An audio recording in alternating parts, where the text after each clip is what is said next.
श्री गुरुवे नमः। आज आपके सामने प्रस्तुत है तीसरा भाग, नल दमयंती की खोज और दमयंती का मिलन, नल का रूप बदलना और ऋतुपर्ण के यहाँ सारथी होना।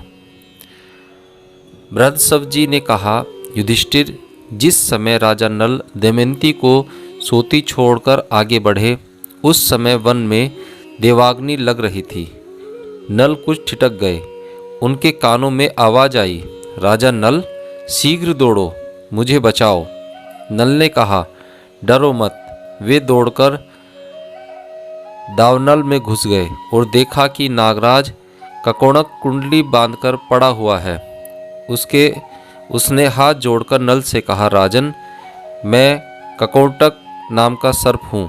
मैंने तेजस्वी ऋषि नारद को धोखा दिया था। उन्होंने श्राप दे दिया कि जब तक राजा नल तुम्हें न उठावें तब तक यहीं पड़े रहो। उनके उठाने पर तू श्राप से छूट जाएगा। उनके श्राप के कारण मैं यहाँ से एक पग भी हटा नहीं सकता। तुम श्राप से मेरी रक्षा करो। मैं तुम्हें हित की बात बताऊंगा और तुम्हारा मित्र बन जाऊंगा। मेरे भार से डरो मत। मैं अभी हल्का हो जाता हूँ। वह अंगूठे के बराबर हो गया। नल उसे उठाकर दावनाल से बाहर ले आए, यानी कि आग से बाहर ले आए। तब उस सर्प ने कहा, राजन, तुम अभी मुझे पृथ्वी पर डालो। कुछ पगों तक गिनती करते हुए चलो। राजा नल ने ज्यों ही पृथ्वी पर 10वां पग डाला और कहा, 10। त्यों ही ककोटक नाग ने उन्हें डस लिया। उसका नियम था कि जब कोई 10 अर्थात डसो कहता तभी वह डसता, अन्यथा नहीं। ककोटक के डसते ही नल का पहला रूप बदल गया और ककोटक अपने रूप में हो गया। आश्चर्यचकित नल से उसने कहा, राजन, तुम्हें कोई पहचान न सके इसलिए मैंने तुम्हारा रूप बदल दिया है। कलयुग ने तुम्हें बहुत दुख दिए हैं। अब मेरे विष से वह तुम्हारे शरीर में बहुत दुखी रहेगा। तुमने मेरी रक्षा की है। अब मैं तुम्हें हिंसक पशु पक्षी, शत्रु तथा ब्रह्मताओं के श्राप आदि से कोई भय नहीं रहेगा। अब तुम पर किसी भी विष का प्रभाव नहीं होगा और युद्ध में सर्वदा तुम्हारी जीत होगी। अब तुम अपना नाम बाहुक रख लो और घूत कुशल राजा ऋणपर्ण की नगरी अयोध्या में जाओ। तुम उन्हें घोड़ों की विद्या बतलाना और वे तुम्हें जुए का रहस्य बतला देंगे तथा तुम्हारे मित्र भी बन जाएंगे। जुए का रहस्य जान लेने पर तुम्हारी पत्नी, पुत्री, पुत्र, राज्य सब कुछ मिल जाएगा। जब तुम अपने पहले रूप को धारण करना चाहो तब मेरा स्मरण करना और मेरे दिए हुए वस्त्र धारण कर लेना। यह कहकर ककोटक ने 2 दिव्य वस्त्र दिए और वह अंतर्ध्यान हो गया। राजा नल वहाँ से 10वें दिन राजा ऋतुपर्ण की राजधानी अयोध्या में जा पहुँचे। उन्होंने वहाँ राज दरबार में निवेदन किया कि मेरा नाम बाहुक है। मैं घोड़ों को हाँकने तथा उन्हें तरह तरह की चालें सिखाने का काम करता हूँ। घोड़ों की विद्या मेरे जैसा निपुण इस समय पृथ्वी पर और कोई नहीं है। अर्थ संबंधी तथा अन्य गंभीर समस्याओं में अच्छी सम्मति देता हूँ और रसोई बनाने में भी बहुत चतुर हूँ एवं हस्त कौशल के सभी काम तथा दूसरे भी कठिन कामों को मैं करने की चेष्टा करूँगा। आप मेरी आजीविका निश्चित करके मुझे रख लीजिए। ऋतुपर्ण ने कहा, बाहुक, तुम भले आए। तुम्हारे जिम्मे ये सभी काम रहेंगे, परंतु मैं शीघ्रगामी सवारी को विशेष पसंद करता हूँ। इसलिए तुम ऐसा उद्योग करो कि मेरे घोड़ों की चाल तेज हो जाए। मैं तुम्हें अश्वशाला का अध्यक्ष बनाता हूँ। तुम्हें हर महीने सोने की 10,000 मोहरें मिला करेंगी। इसके अतिरिक्त वैष्णव, नल का पुराना सारथी और जीवल हमेशा तुम्हारे पास उपस्थित रहेंगे। तुम आनंद से मेरे दरबार में रहो। राजा ऋतुपर्ण से सत्कार पाकर राजा नल बाहुक के रूप में वाण्य और जीवल के साथ अयोध्या में रहने लगे। राजा नल प्रतिदिन रात को दमयंती का स्मरण करके कहा करते कि हाय हाय, तपस्विनी दमयंती भूख प्यास से घबराकर थकी मांदी उस मूर्ख का स्मरण करती होगी और न जाने कहाँ सोती होगी। भला वह अपने जीवन निर्वाह के लिए किसके पास जाती होगी। इसी प्रकार वे अनेक बातें सोचते और इस प्रकार ऋतुपर्ण के पास रहते कि उन्हें कोई पहचान न सके। जब विदर्भ नरेश भीम को यह समाचार मिला कि मेरे दामाद नल का राज्य छूट गया है और मेरी पुत्री के साथ वो वन में चले गए हैं, तब उन्होंने ब्राह्मणों को बुलाया और उन्हें बहुत सा धन देकर कहा कि आप लोग पृथ्वी पर सर्वत्र जाकर नल दमयंती का पता लगाएं और उन्हें ढूंढ लाइए। जो ब्राह्मण यह काम पूरा कर लेगा उसे 1000 गायें और जागीर दी जाएगी। यदि आप लोग उन्हें ला न सके, केवल पता ही लगा लावें, तो आप 10,000 गायें दी जाएंगी। ब्राह्मण लोग बड़ी प्रसन्नता से नल दमयंती का पता लगाने के लिए निकल पड़े। सुदेव नामक ब्राह्मण नल दमयंती का पता लगाने के लिए चेदी नरेश की राजधानी में गया। उसने एक दिन राजमहल में दमयंती को देख लिया।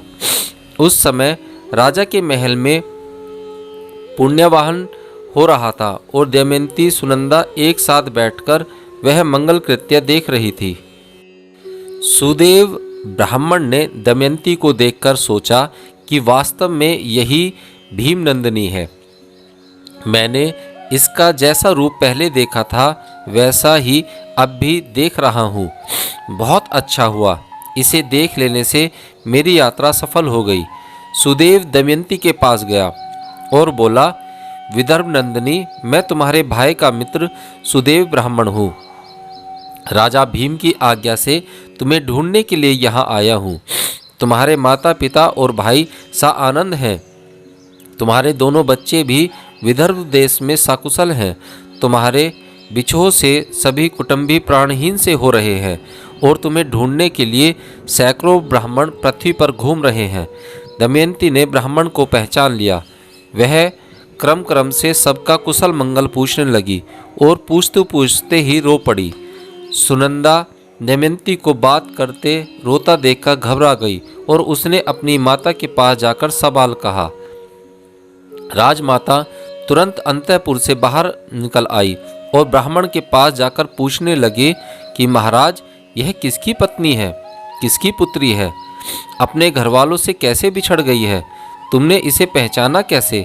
सुदेव ने नल दमयंती का पूरा चरित्र सुनाया और कहा कि जिसे राख में दबी हुई आग गर्मी से जान ली जाती है, वैसे ही इस देवी के सुंदर रूप और ललाट से मैंने इसे पहचान लिया है। सुनंदा ने अपने हाथों से दमयंती का ललाट धो दिया, जिससे उसकी बाहों के बीच का लाल चिन्ह चंदन के समान प्रकट हो गया। ललाट का वह तिल देखकर सुनंदा और राजमाता दोनों ही रो पड़ी। उन्होंने 2 घड़ी तक दमयंती को अपनी छाती से सटाए रखा। राजमाता ने कहा, दमयंती, मैंने इस तिल से पहचान लिया कि तुम मेरी बहन की पुत्री हो। तुम्हारी माता मेरी सगी बहन है। हम दोनों दर्शान देश के राजा सुदामा की पुत्री हैं। तुम्हारा जन्म मेरे पिता के घर ही हुआ था। उस समय मैंने तुम्हें देखा था। जैसे तुम्हारे पिता का घर तुम्हारा है, वैसे ही यह घर भी तुम्हारा ही है। यह संपत्ति जैसी मेरी है, वैसी ही तुम्हारी भी। दमयंती बहुत प्रसन्न हुई। उसने अपनी मौसी को प्रणाम करके कहा, माँ, तुमने मुझे पहचाना नहीं तो क्या हुआ? मैं रही हूँ यहाँ लड़की की तरह। तुमने मेरी अभिलाषाएं पूर्ण की हैं, मेरी रक्षा की है। इसमें मुझे संदेह नहीं है कि अब यहाँ और भी सुख से रहूँगी। परंतु मैं बहुत दिनों से घूम रही हूँ। मेरे छोटे छोटे 2 बच्चे पिताजी के घर पर हैं।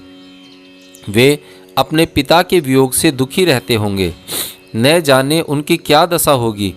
आप यदि मेरा हित करना चाहती हैं तो मुझे विदर्भ देश में भेजकर मेरी इच्छा पूर्ण कीजिए। राजमाता बहुत प्रसन्न हुई। उन्होंने अपने पुत्र से कहकर पालकी मंगवाई।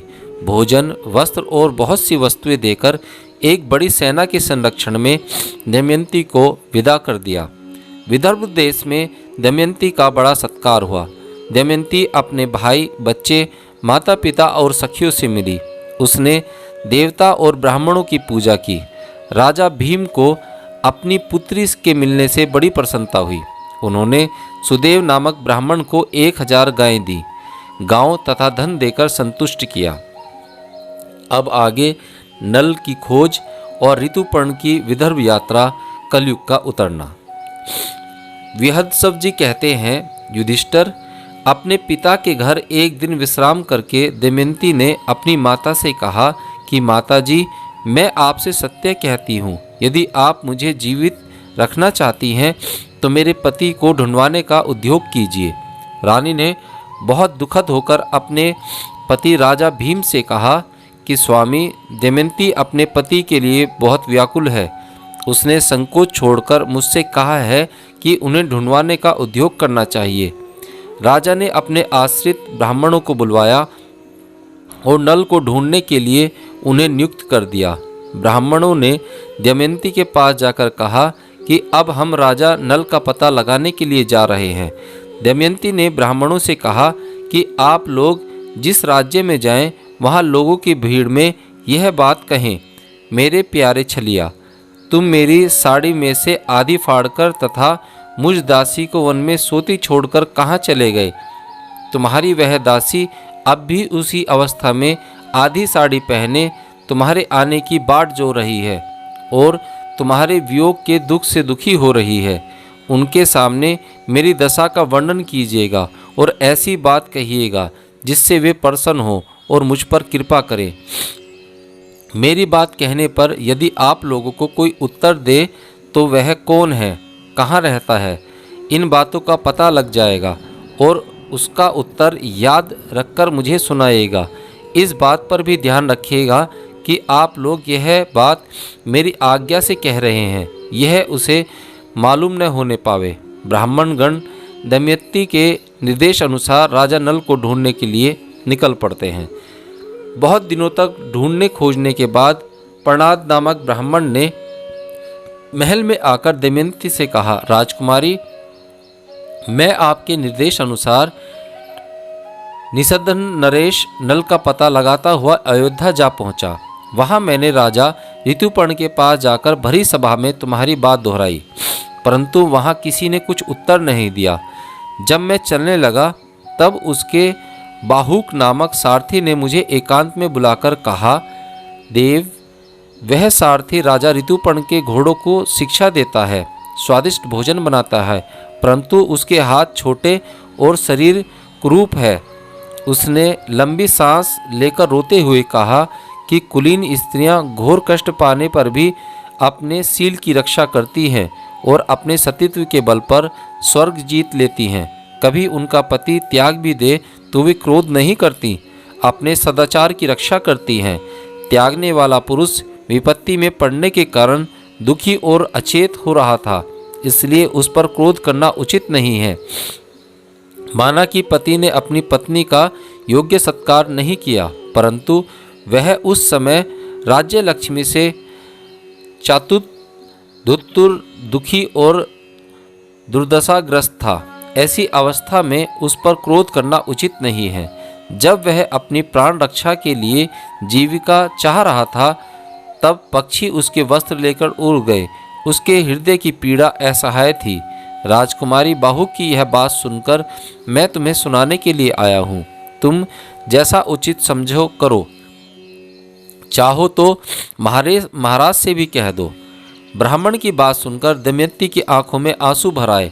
उसने अपने माँ से एकांत में कहा, माताजी, आप यह बात पिताजी से न कहें। मैं सुदेव ब्राह्मण को इस काम में नियुक्त करती हूँ। जैसे सुदेव ने मुझे शुभ मुहूर्त में यहाँ पहुँचाया था, वैसे ही वह शुभ शगुन देखकर अयोध्या जाए और मेरे पति देव को लाने की युक्ति करे।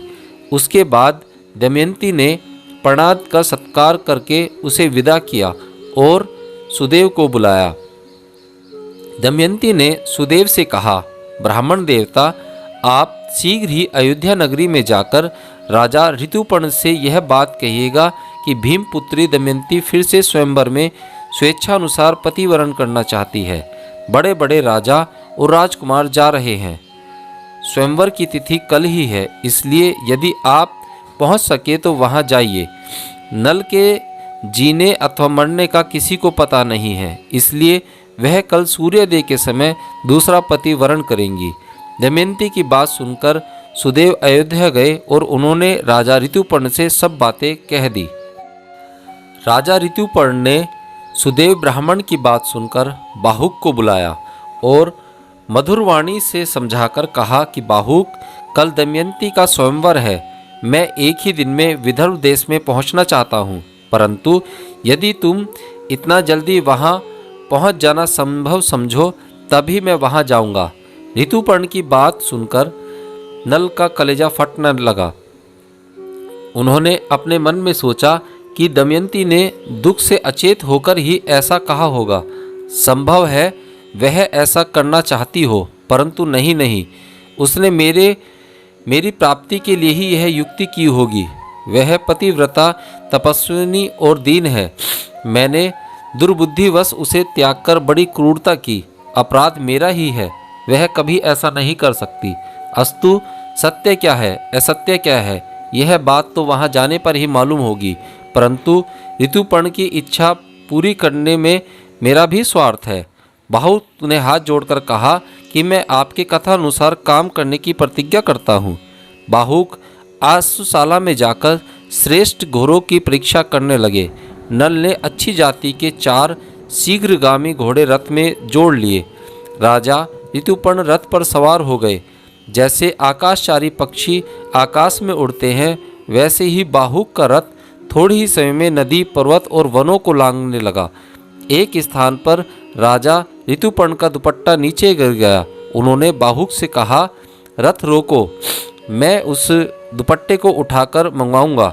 नल ने कहा, आपका वस्त्र गिरा तो अभी है, परंतु अब हम वहां से 1 योजन आगे निकल आए हैं, अब वह नहीं उठाया जा सकता। जिस समय यह बात हो रही थी, उस समय वह रथ एक वन में चल रहा था। ऋतुपर्ण ने कहा, बाहुक, तुम मेरी गणित विद्या की चतुराई देखो। सामने के वृक्ष में जितने पत्ते और फल दिख रहे हैं, उनकी अपेक्षा भूमि पर गिरे फल और पत्ते 101 गुने अधिक हैं। इस वृक्ष की दोनों शाखाओं और टहनियों पर 5 करोड़ पत्ते और 2095 फल हैं। तुम्हारी इच्छा हो तो गिन लो। बाहुक ने रथ खड़ा कर दिया और कहा कि मैं इस बेहड़े के वृक्ष को काटकर उनके फलों और पत्तों को ठीक ठीक गिनकर निश्चय करूंगा। बाहुक ने वैसा ही किया। फल और पत्ते उतने ही हुए जितने राजा ने बताए थे। नल आश्चर्यचकित हो गए। बाहुक ने कहा, आपकी विद्या अद्भुत है, आप अपनी विद्या बतला दीजिए।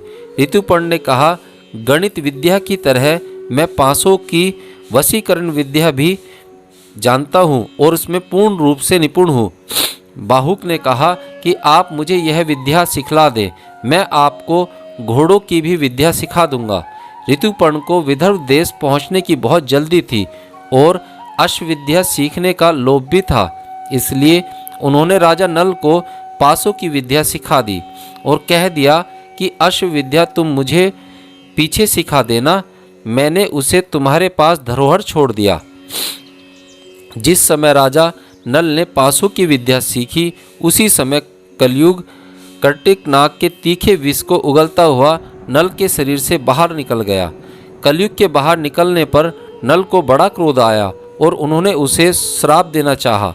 कलयुग दोनों हाथ जोड़कर भय से कांपता हुआ कहने लगा, आप क्रोध शांत कीजिए, मैं आपको तपस्वी बनाऊंगा। आपने जिस समय दमयंती का त्याग किया था, उसी समय उसने मुझे श्राप दे दिया था। मैं बड़े दुख के साथ कर्टिक नाग के विष से जलता हुआ आपके शरीर में रहता था। मैं आपकी शरण में हूँ, मेरी प्रार्थना सुने और मुझे श्राप न दें। जो आपके पवित्र चरित्र का गान करेंगे, उन्हें मेरा भय नहीं होगा। राजा नल ने क्रोध शांत किया और कलयुग भयभीत होकर बहेड़े के पेड़ में घुस गया। यह संवाद कलयुग और नल के अतिरिक्त और किसी को मालूम न हुआ। वह वृक्ष ठूंठ सा हो गया। इस प्रकार कलयुग ने राजा नल का पीछा छोड़ दिया, परंतु अभी उसका रूप नहीं बदला था। उन्होंने अपने रथ को जोर से हाँका और सायंकाल होते होते वे विदर्भ देश में जा पहुँचे। राजा भीम के पास समाचार भेजा गया। उन्होंने ऋतुपर्ण को अपने यहाँ बुला लिया। ऋतुपर्ण के रथ की झंकार से दिशाएं गूंज उठी।